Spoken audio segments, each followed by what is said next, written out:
Samuel Gosling agrupa a 80 estudiantes universitarios y les dice, les voy a hacer un test de personalidad.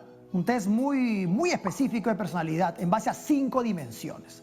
Las dimensiones, entre ellas estaba la capacidad, la meticulosidad, la capacidad de abrirse a nuevas opciones, a nuevas ideas, a nuevos retos. Está la amabilidad, está si eres extrovertido, no eres extrovertido, a la estabilidad emocional, en fin. Entonces le hace el examen a estas personas y salen resultados. Luego, Samuel convoca a los amigos íntimos de estas personas investigadas para que verifiquen si es que estas personas son como ellos dicen que son. Entonces salen unos resultados interesantes también.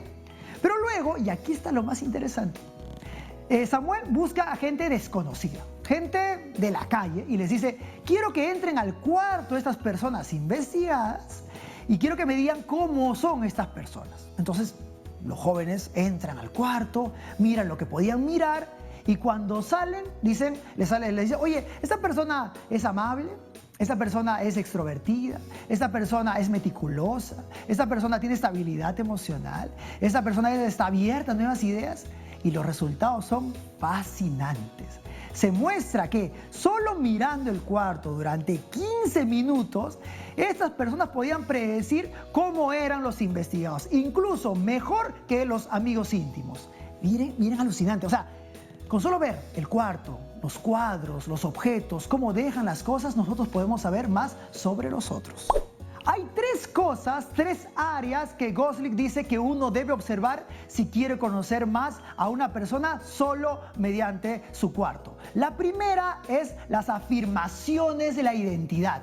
Son esas cosas que ponemos nosotros en nuestro cuarto y que nos hacen sentirnos orgullosos. Por ejemplo, si yo he ganado un campeonato, voy a poner mi copa ahí o mi medalla ahí. Si yo soy egresado de la universidad tal, lo voy a poner grande para que eso me haga recordar. O sea, esa me está hablando y le está hablando al mundo de lo que yo me siento feliz, de lo que me siento orgulloso. Si yo soy un gran corredor de tabla, pondré una gran tabla. Si yo soy un gran jugador de tenis, pondré mis raquetas. Algo que me haga sentir orgulloso. Segundo, los residuos conductuales. Son esas cosas que no lo pensamos mucho, pero que habla sobre nosotros. Por ejemplo, si dejamos unas medias por ahí, o cómo organizamos nuestras camisas, o si ponemos los discos en orden alfabético, son residuos conductuales que hablan cómo nosotros organizamos o desorganizamos el mundo. 3. Los reguladores de pensamientos y sentimientos. Son esos objetos que nos ayudan a estar más tranquilos, a estar más relajados. Por ejemplo, los perfumes, los ambientadores, una medalla religiosa por ahí o un incienso. Esas cosas que ponemos que también hablan de nosotros y que nos dicen cómo nos adaptamos al mundo. O por ejemplo la música. ¿Qué música escuchamos? Nos puede ayudar a entender cómo son las personas.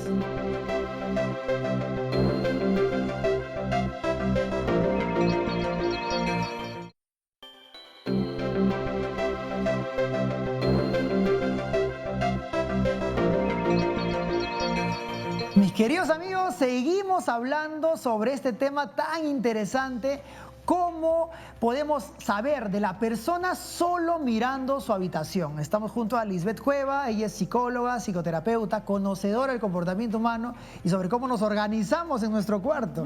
Oye, qué interesante es este asunto porque uno mirando el cuarto de la persona puede saber mucho de ella, ¿no? Sí, es interesante, Miguel, el hecho de cómo ese espacio tan personal, tan privado, puede decir mucho de nosotros y que no nos damos cuenta muchas veces, ¿no? Y es el espacio a veces donde no permitimos que mucha gente ingrese, porque es como que, no, me va a descubrir, no, qué vergüenza, va a ver mi desorden. Entonces ponemos siempre una barrera, ¿no? Y cuidamos ese lugar tan personal, tan privado. Porque qué diferente es la sala con el cuarto. La sala es el espacio donde tú avisas cómo quieres que te vean. Exacto. ¿No? El orden, la limpieza, los lujos. Incluso, claro. Exacto. En cambio, tu cuarto, un día normal, no un día en la que estás esperando visita, en la que por si acaso lo limpias, pero un día normal, un miércoles en la tarde, digamos, de la gente se puede descubrir las cosas que tiene. Claro, la sala viene a ser, digamos, lo ideal y el cuarto Claro, lo claro. real, Sí, ¿no? Entonces, es la habitación donde la persona mayormente se siente natural, es en esencia él o ella, ¿no? Es donde puede aflorar emociones Claro. también, pensamientos, palabras, frases que de repente no las puede decir fuera de ella, ¿no? Porque de repente se va a sentir juzgada, criticada. Entonces, ¿cómo la habitación puede cargar tanto de una persona? Oye, por ejemplo, la posición de la cama junto o separado de la ventana. No quiero que esto sea, no sé, una búsqueda, ¿cuál es lo ideal? Pero digamos, ¿dónde un tipo alegre, dónde pone su cama al lado de la ventana, separado de la ventana? ¿Hay algo como eso? Bueno, no hay una base científica que nos pueda determinar este tipo de resultados, pero sí en base a experiencia he podido entender y conocer de que la gente de repente que busca esa libertad, ese salir a buscar cosas nuevas o aprovechar oportunidades, son personas que ubican su cama cerca de la ventana, justamente, ¿Ah, sí? ¿no? Entonces, ¿Por qué? Porque por ahí, claro, entra la luz, están en contacto con de repente con la parte externa, cielo, aire, sol, ¿no? Y personas que de repente tienen miedo a emprender nuevos proyectos, nuevas ideas, salir a mostrarse, tienden a colocar la cama pues un poquito lejos de la ventana, de repente Claro. en medio. O sea, empieza a hablar sobre nosotros, nuestra forma de organizar nuestro cuarto. Yo imagino que una persona que está sufriendo de depresión, su cuarto debe de evidenciar esa emoción, ¿no? Sí, mayormente pasa en algunas personas, por ejemplo, que tienen los colores un poco tétricos, ¿no? Azul, blanco, negro, marrón, plomo, blanco humo. Entonces son colores de repente que van a relacionarse con la parte emocional también, ¿no? Claro. Suelen tener las cosas básicas también, no cargan mucho la habitación. O sea, Ah, suficiente es mira. la cama, una mesita, un escritorio de repente por ahí. A veces ni prefieren televisión. ¿Por qué? Porque recuerda que una persona depresiva busca estar aislado de todo, Claro. ¿no? Y he conocido muchos amigos que han pasado por estos momentos tan difíciles y ellos me decían, yo solo quiero dormir, ¿no? Claro. O sea, una anedonia espectacular, terrible. Exacto. O sea, y dentro de esa habitación, que es el espacio personal, la cama suele ser el espacio más importante para una persona con ese perfil, ¿no? Oye, ¿qué pasa cuando uno se casa o convive con alguien? Porque cuando convives con alguien, entra en ti, ya, yo tengo mi forma, mi estilo, mi orden o mi desorden dentro de mi orden o al revés.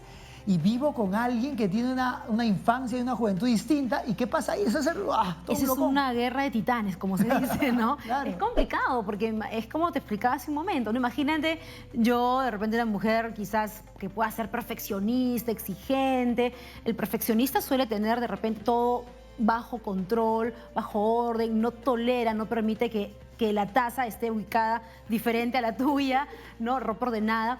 Y probablemente la otra persona no venga con ese esquema de aprendizaje. De repente, pues no, o tiene otro temperamento, otra personalidad, y pues no le importa si los zapatos están fuera de su sitio, o la ropa la dejó en el sofá, o debajo de la cama.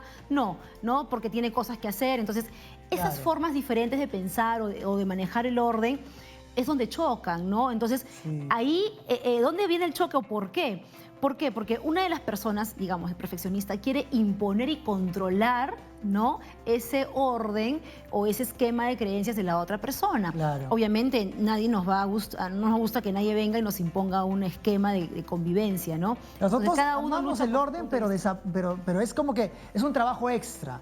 Y la gente Exacto. ordenada, imagino que en la vida debe de sufrir un poco más, ¿cierto? Que los no tan exigentes. Claro, pero también es interesante saber el tema del concepto de orden, porque es muy claro, subjetivo, ¿no? claro, es muy subjetivo, sí. Claro, o sea, el orden para mí de repente es desorden para ti, o tu orden para mí es desorden. Entonces, si queremos llegar a un punto medio, creo que empezando a conceptualizar qué es el orden, podemos entender y llegar a un punto medio también. Por ejemplo, siempre se habla, ¿no?, que los creativos son estas personas que tienen todo medio anárquico y que lo dejan todo medio abandonado y dentro de eso hay un placer, hay una... ¿no? ¿Y tú sabes por qué funciona Sí, eso? porque los creativos que son pegados muy al arte, por ejemplo, son personas que construyen sus propias leyes de vida, Claro, bien. rompen con lo estructurado, ¿no? Con lo formal. Entonces, ese desorden para ellos dicen, ¿por qué tengo yo que vivir bajo esta estructura? O sea, no me gusta que me impongan de afuera lo que tengo que hacer yo.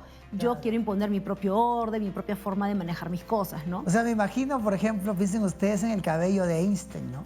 Es un cabello que tenía un orden dentro de ese desorden anárquico, ¿no? Libertario. Claro, porque ese desorden, como tú lo estabas mencionando hace un momento, lo lleva a él a sentirse conectado con él mismo. Sí. O sea, ese desorden para él ha podido representar él en esencia. Ese desorden lo ha podido conectar con su momento de crear, con su momento de pensar, de analizar, y lo ha llevado pues a hacer lo que ahora vemos de él. Yo me imagino, a ver, pensando un poco en ya en las terapias, ¿no? Si es que existe alguna relacionada a... Yo me he dado cuenta, digamos, un ejemplo, una persona se ha dado cuenta que su desorden ya no le está ayudando a la vida, ¿no? Entonces ya está complicándolo, o sea, está siendo desordenado en su trabajo, está siendo desordenado en su organización, en su familia. ¿Tú crees que organizando su cuarto esto podría irradiar algún comportamiento sobre su vida? Claro, has hablado de algo muy importante, has hablado de la consecuencia, ¿no?, que vive el ser humano para tomar la decisión de ordenarse supuestamente, ¿no? Hay dos formas, o sea, si el cambio viene cambiando mis creencias, ¿no?, hacia afuera, es mucho más duradero y sostenible en el tiempo, ¿de acuerdo? Y es más rápido también. Pero si el cambio ¿La creencia te refieres a que yo empiezo a confiar que el orden me va a ayudar? Así es. O sea, siento que el orden me va a ayudar. Yo me la creo y yo soy consciente y estructuro en mi mente de que el orden va a ser algo para mí beneficioso. O sea, es como un adicto que si no reconoce que tiene un problema, nunca lo va a querer salir, nunca va a querer salir de él, ¿no? Así es. De acuerdo. Entonces, si yo voy a pretender que el estímulo externo, o sea, que el orden cambie mi forma de pensar, lo puedo lograr porque voy a darle poder a ese estímulo externo, claro, pero me va a tomar un poquito más de tiempo. De acuerdo. Pero no quiere decir que no lo logre, sí. O sea, si alguien ha visto ya como consecuencia que su desorden no le trae algo favorable, entonces yo creo que la decisión de empezar a hacer un orden, ¿no?, para él, va a tenerle buenos resultados. Oye, ¿tú has visto que, no sé, dentro de tu ejercicio profesional, que hay personas que se han separado porque no se han podido poner de acuerdo con respecto a su orden o su desorden? Bueno, no ha sido el punto de separación en sí, pero sí ha sido uno de los factores, ¿no?, de la convivencia.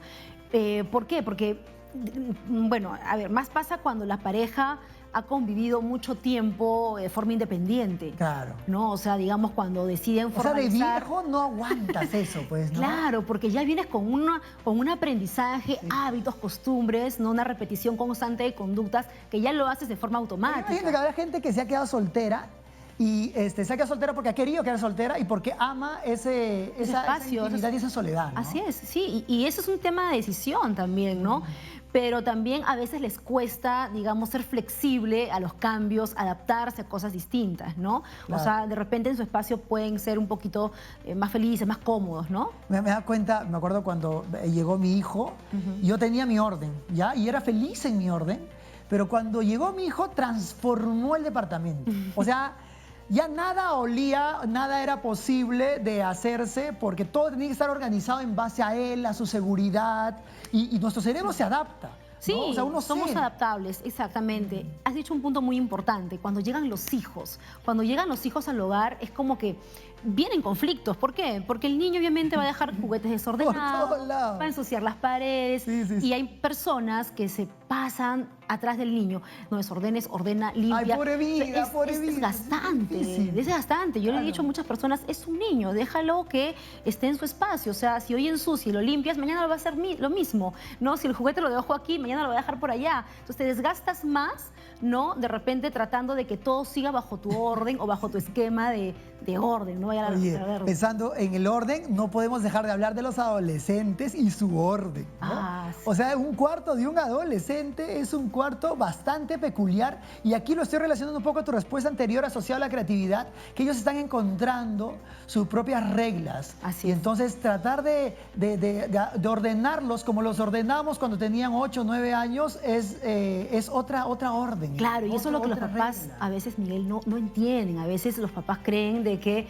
al chico adolescente todavía puedes imponer o imponerle como lo hacías cuando era pequeño. Entonces, y los chicos ahora responden, ok, ahora ya estoy grande, ya, tú puedes decirme lo que puedo o no puedo hacer de mi cuarto para afuera.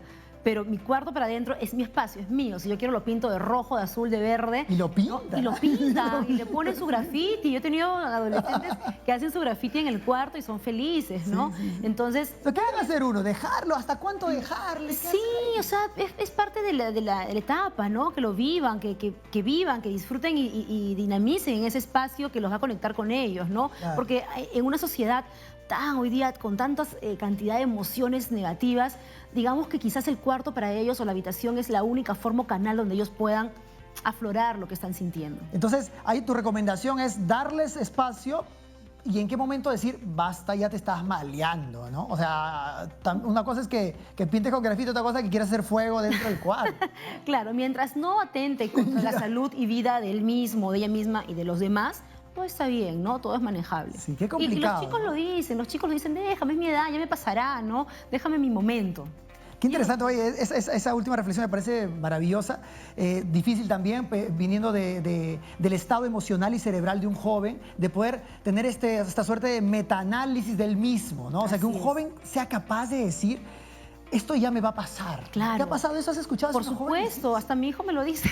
Capos, Mi hijo está de 12 años y me dice, déjame vivir mi adolescencia, ¿no? Perfecto, yo lo respeto. ¿Por qué? Porque en los colegios están un poco motivando esto también, ¿no? Los preparan para recibir la adolescencia, pero el padre a veces se torna demandante, pues, ¿no? El padre se torna el instructor y el que dice, no, esto no debería ser así, esto debería ser así. Porque a mí me educaron así. Exacto. ¿No? Y ya son exacto. distintos. Los jóvenes de ahora no son los jóvenes de antes. Ya no, hay que adaptarnos a esta nueva cultura y a todas las formas de pensar que traen Interesante. también. Miren, amigos, lo curioso y todo lo que puede estar encerrado dentro de una habitación, dentro de la organización de una habitación.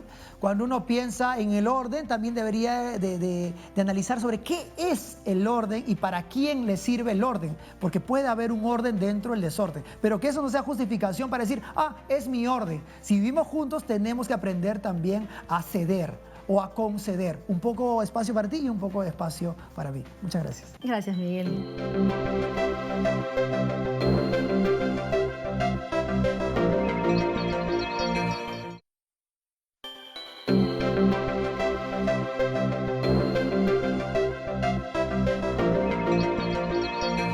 ¿Sabías que la mayoría de las personas extremadamente ordenadas llevan ese orden a todas las áreas de su vida? Es decir, si son ordenadas en su trabajo, con sus documentos, sus agendas, sus papeles, también lo serán en su vida personal e incluso en su modo de alimentarse.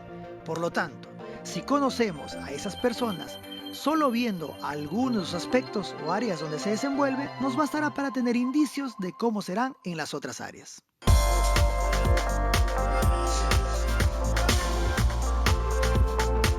La rara del día de hoy es propincuidad, que está referido a lo próximo, a lo cercano. En el mundo del cambio del comportamiento, cuando uno quiere que alguien haga algo específico, es importante que los objetos estén cercanos, estén próximos a la persona. Por ejemplo, si yo quiero bajar de peso, tengo que tener máquinas de ejercicio cercanos a mí. Si yo quiero utilizar un documento, el documento tiene que estar cercano a mí. Si yo quiero usar más luz, tengo que tener focos cercanos. Eso me va a empujar a hacer ese cambio de comportamiento. O sea, la propincuidad tiene que estar presente relacionado a esos objetos. ¿Cómo puedo usar esto en la vida diaria? Por ejemplo, digamos que tú has decidido bajar de peso.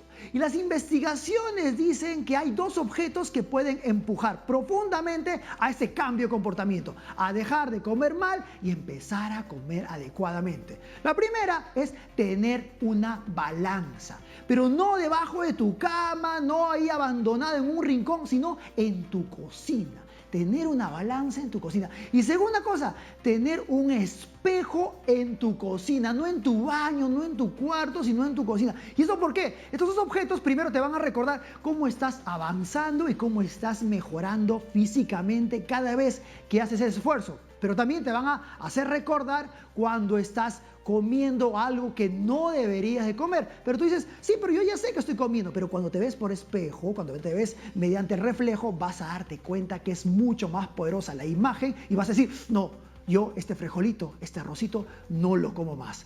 Propincuidad.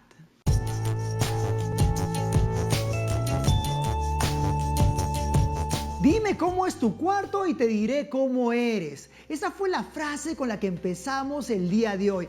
Y efectivamente, las investigaciones como la de Samuel Gosling dicen que nosotros hablamos según cómo organizamos nuestra habitación.